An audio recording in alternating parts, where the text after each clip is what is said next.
اللہ تبارک و تعالیٰ نے پاکی کی شرط لگا، سوائے پاکوں کے اس کو کوئی نہیں چھو سکتا۔ قرآن مجید کو چھونے کے لیے اللہ تبارک و تعالیٰ نے پاکی کی شرط لگا دی کہ یہ کس کی کتاب ہے بھیجی ہوئی؟ سبحان کی، پاک کی کتاب ہے۔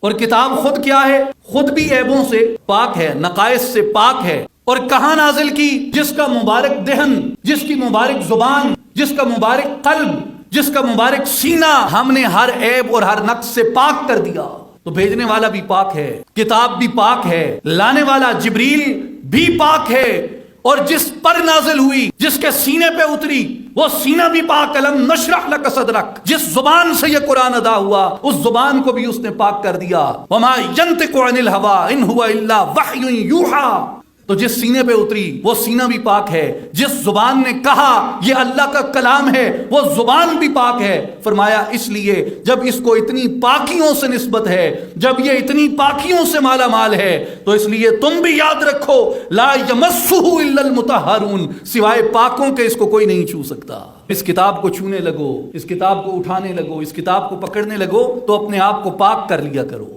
اپنے آپ کو صاف کر لیا کرو۔